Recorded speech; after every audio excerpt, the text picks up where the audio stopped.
بسم اللہ الرحمن الرحیم الحمد للہ رب العالمین والصلاة والسلام علی سید الانبیاء والمرسلین وعلی آلہ وصحبہ اجمعین۔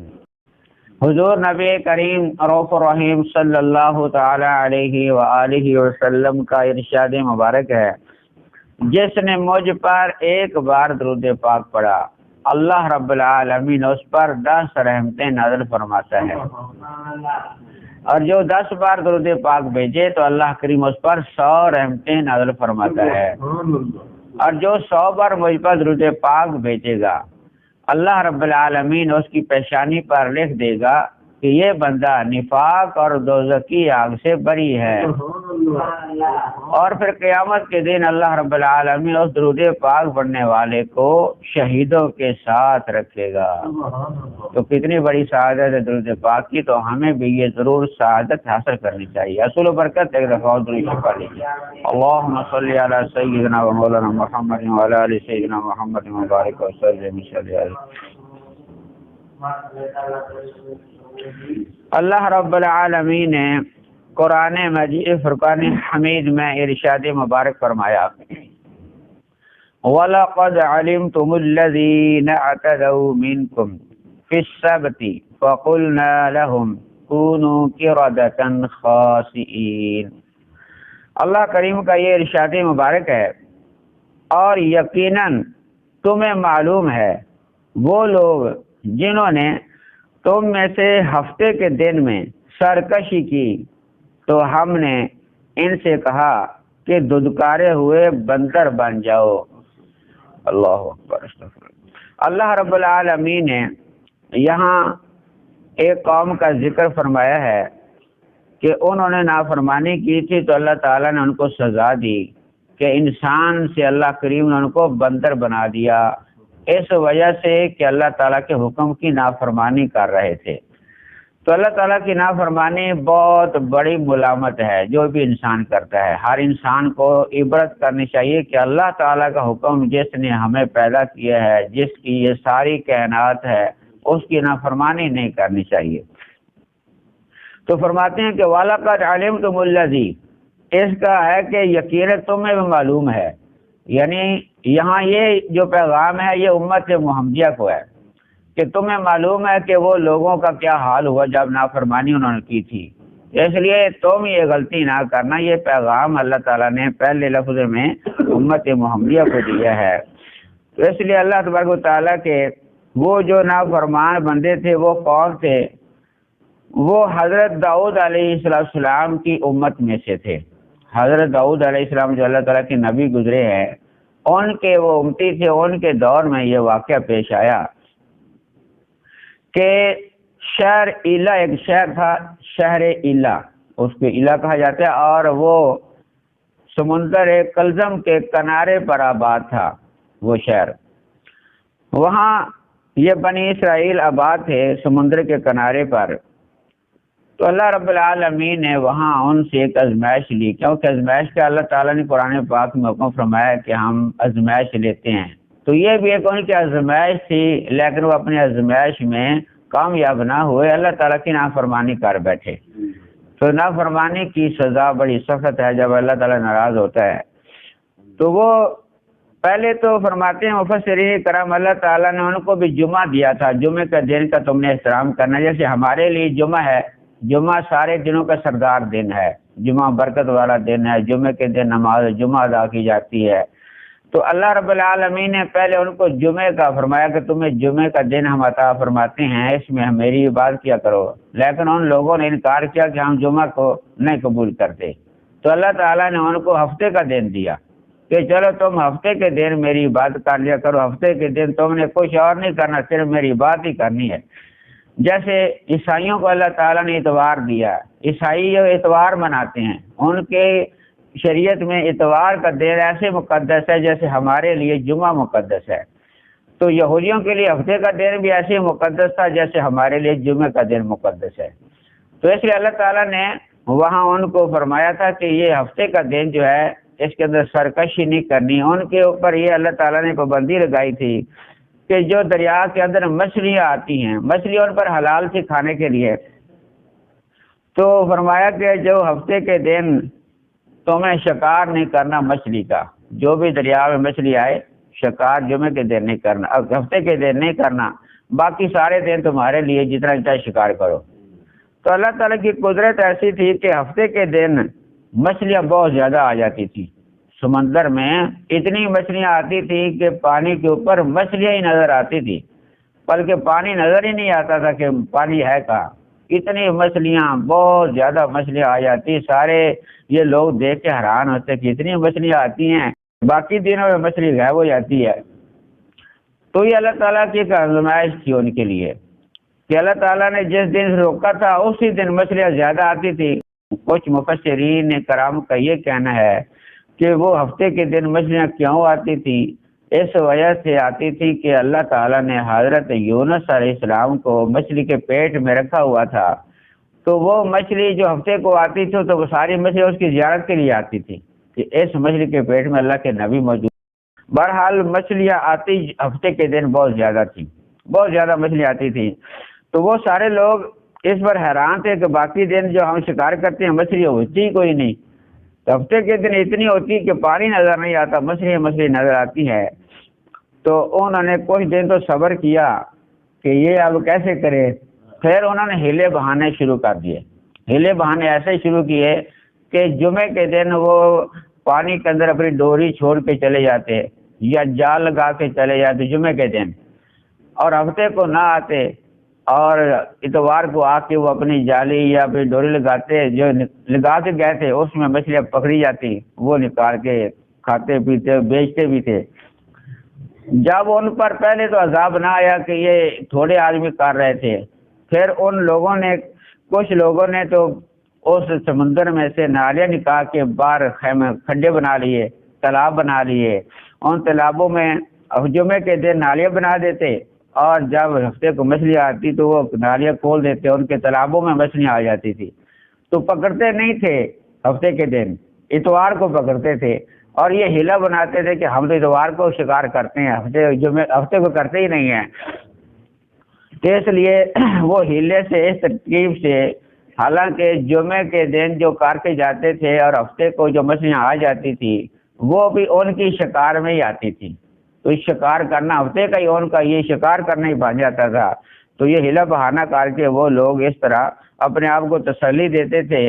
تو اللہ رب العالمین نے ان کو کچھ دن مہلت دی۔ حضرت داؤد علیہ السلام نے پھر ان کو سمجھایا کہ یہ جو تم کر رہے ہو بڑا غلط کر رہے ہو، یہ اللہ تعالیٰ کی نافرمانی ہے۔ کسی بھی طریقے سے کوئی آدمی ہیلا بہانہ کر کے شریعت مطالعہ کا رد و بدل کرے گا، وہ اسی طرح گناہ کا مرتکب ہے جس طرح اللہ تعالیٰ کے حکم کی نافرمانی کر رہا ہے۔ یہ نافرمانی ہے، ہیلا بہانہ نہ کرو نافرمانی کے اندر۔ تو حضرت داؤد علیہ السلام نے بڑا ان کو سمجھایا، لیکن وہ لوگ نہ مانے۔ آخر کار ان میں 3 گروہ بن گئے۔ مفسرین کرام فرماتے ہیں 3 گروہ ایسے ہو گئے، ایک تو بالکل شکار کرتا تھا اور ایسے شکار کر کے پھر مچھلیاں بازار میں بیچتے تھے، اور ایک ایسا گروہ تھا جو ان کو منع کرتا تھا بھی یہ نہ کرو، اللہ تعالیٰ کی نافرمانی ہے۔ تو اللہ تعالیٰ کی نافرمانی کرنا سراسر ملامت اور اس کا برا انجام ہے۔ ایک گروہ یہ روکتا تھا، اور تیسرا گروہ جو تھا وہ نہ تو شکار کرتا تھا نہ ہی روکتا تھا، روکتا بھی نہیں تھا، بھی جو کرتے رہے، اپنا کریں گے تو اپنا بھریں گے، وہ نہ روکتا تھا نہ شکار کرتا تھا۔ ایک گروہ شکار کرتا تھا اور دوسرا گروہ روکتا تھا، لیکن جو روکنے والا وہ شکار نہیں کرتا تھا۔ اس طرح ان کے 3 گروہ ہو گئے تھے۔ یہ لوگ جب اتنے ہٹ دھرم ہو گئے، فرماتے ہیں کچھ مفسرین کرام کے 70 سال تک انہوں نے نافرمانی کی، اللہ تعالیٰ نے مہلت پر ان کو مہلت دی، لیکن آخر کا جو گروہ ان کو سمجھانے والا تھا انہوں نے کہا بھی تم تو بڑے ضدی ہو گئے، اللہ تعالیٰ کی نافرمانی کر رہے ہو۔ ان لوگوں کو علیحدہ کر دیا، اپنی آبادی میں دیوار بنا دی کہ تم ادھر رہو، ہم ادھر رہتے ہیں، کہ تمہارے ساتھ ہمارا گزارا نہیں ہے، کیونکہ تم تو اللہ تعالیٰ کی نافرمانی کر رہے ہو، ہم تمہیں سمجھاتے ہیں۔ تو وہ جو سمجھانے والے تھے انہوں نے دیوار بنا لی، دیوار بنا کے درمیان میں دروازہ رکھ لیا کبھی آنے جانے کا، لیکن دوسری طرف وہ تھے جو نافرمانی کر رہے تھے، شکار کرتے تھے۔ دیوار کی دوسری سائڈ پہ وہ تھے جو سمجھانے والے تھے، اس کے آگے وہ لوگ تھے جو سمجھاتے بھی نہیں تھے، شکار کرتے بھی نہیں تھے، وہ علیحدہ تھے۔ بہرحال جس وقت اللہ تعالیٰ کی قدرت کہ وہ نافرمان ایک دن سوئے، فرماتے ہیں کہ صبح ہو گئی لیکن وہ دوسری طرف سے کوئی آواز نہ آئی، کسی کے نہ بولنے کی نہ کسی کے شور شرابے کی، کیونکہ جب انسان بیدار ہوتے ہیں گھر سے دوسرے گھر میں آواز جاتی ہے، کدھر جاگ رہے ہیں، اٹھ پڑے ہیں، تو اس لیے اس دیوار کی دوسری طرف سے آوازیں نہیں آ رہی تھی۔ تو ان لوگوں نے دیکھا پتہ نہیں اتنی دور ہوگی، سورج بھی نکل آیا، ابھی تک اٹھے نہیں ہے، کیا بات ہے؟ تو ان لوگوں نے جب دیوار کراس کر کے اوپر سے جا کے دیکھا تو وہ لوگ اپنے گھروں میں سب بندر اور خنزیر بن چکے تھے، ان کی شکلیں تبدیل ہو چکی تھی، کوئی بندر بن گئے تھے، کوئی خنزیر بن گئے تھے۔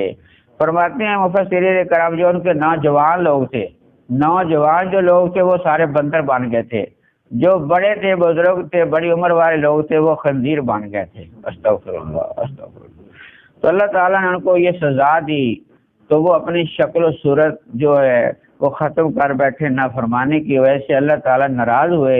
اس وقت ناراض ہوئے کہ حضرت داؤد علیہ السلام نے ان کو سمجھایا تھا، بہت سمجھایا تھا کہ یہ نافرمانی ہے، لیکن وہ اپنی ضد پہ ڈٹے رہے۔ تو پہلے سب سے حضرت داؤد علیہ السلام نے ان کو لعنت دی تھی۔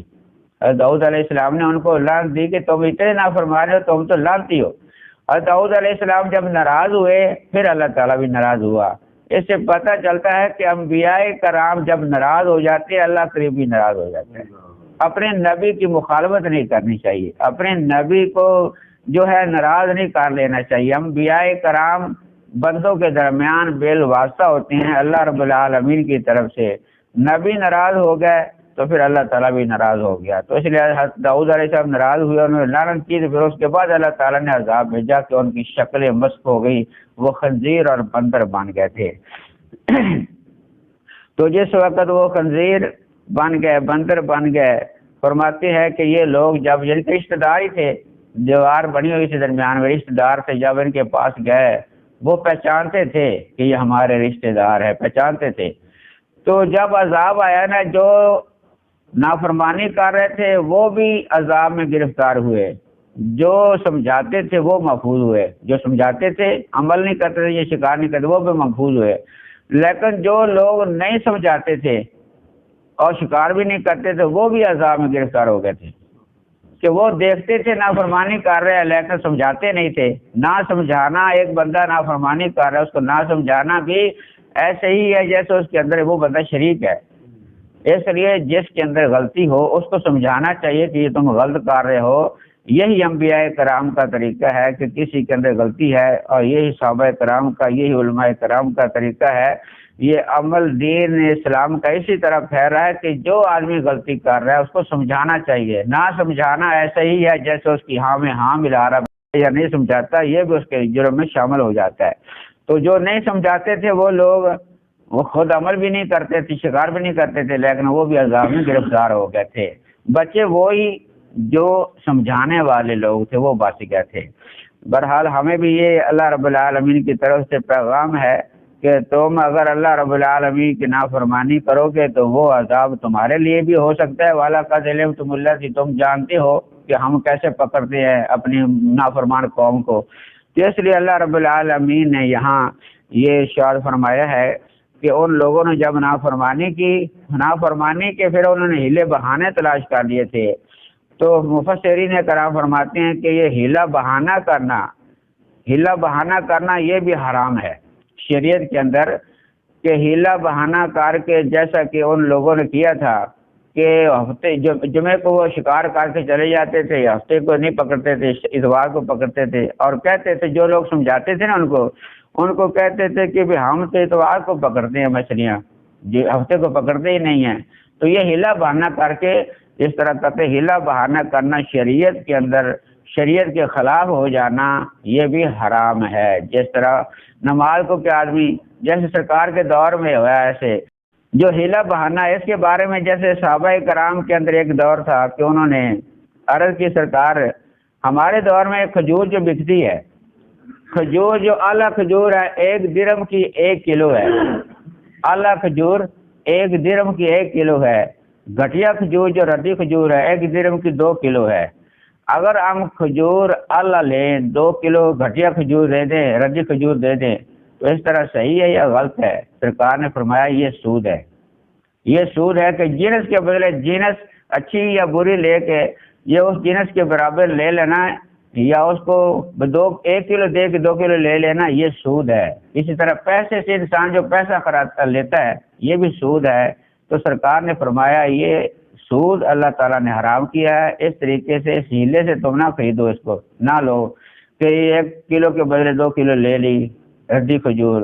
تم اس طرح کرو، سرکار نے فرمایا 1 کلو 1 درہم کی بیچ دو اور اس درہم سے پھر 2 کلو خرید لو. یہ جو ہے تجارت بن جائے گی. تجارت جائز ہے، سود حرام ہے. تو ہیلا بہانہ کر کے کوئی داڑھی جیسے ہے، داڑھی شریف سنت کے مطابق رکھنا اور داڑھی کو چھوٹا کر دینا اور اس کی شکلیں تبدیل کر کے داڑھی کو کہنا میری داڑھی ہے، تو وہ داڑھی نہیں گری جائے گی، وہ ایک بہانہ ہے، ہیلا ہے. تو ہیلا کسی بھی شریعت کی بات میں ہو یہ گناہ ہے. جس طرح نماز لوگ نہیں پڑھتے، کہتے ہمارے کپڑے خراب ہے، تو کپڑے خراب کرنے کا بہانہ بنا کے نماز چھوڑ دینا تو سراسر گناہ ہے. اسی طرح جو بھی ہیلا بہانہ شریعت کے اندر کرتا ہے وہ ایسے ہی ہے جیسے وہ گناہ کر رہا ہے، اللہ تعالیٰ کی نافرمانی کر رہا ہوتا ہے. تو اس لیے ہمیں ہیلا بہانہ کسی بات میں شریعت کی میں نہیں کرنا چاہیے. مسلم شریف کی حدیث مبارکہ ہے، حضور علیہ الصلوۃ والسلام کے دور میں صحابہ کرام نے عرض کیا کہ یا رسول اللہ صلی اللہ علیہ وسلم، وہ لوگ جو مسخ ہو گئے تھے، جن کی شکلیں تبدیل ہو گئی تھی، کیا وہ آج جو بندر خنزیر ہیں ان کی نسل میں سے ہیں؟ تو حضور علیہ السلام نے فرمایا نہیں، وہ جو منسخ ہو گئے تھے اللہ تعالیٰ نے جو ان کو عذاب دیا تھا وہ صرف 3 دن زندہ رہے تھے. 3 دن زندہ رہے تھے، انہوں نے کچھ کھایا پیا نہیں، اپنے اس عذاب کے اندر 3 دن زندہ رہے. 3 دن کے بعد سارے مار گئے تھے. ان کی کوئی نسل نہیں چلی، ان کی کوئی آبادی آگے نہیں ہوئی، نہ وہ زندہ رہے. 3 دن صرف رہے تھے، 3 دنوں کے اندر سارے مار گئے تھے. تو یہ خنزیر جو بندر آج موجود بنی اسرائیل کی قوم سے پہلے بھی یہ موجود تھے اور آج بھی موجود ہے. یہ بھی اللہ تعالیٰ کی ایک مخلوق ہے، خنزیر بندر. لیکن یہ خنزیر بندر اللہ تعالیٰ ان کو بنایا ایسے کہ یہ حقیر مخلوق ہے. تو نافرمان جب انسان ہو جاتا ہے تو اللہ تعالیٰ انسان کو بھی حقیر بنا دیتا ہے. بہرحال اللہ رب العالمین کہ یہ بھی مخلوق ہے، لیکن جو مسخ ہوئے تھے وہ 3 دنوں کے اندر مر گئے تھے.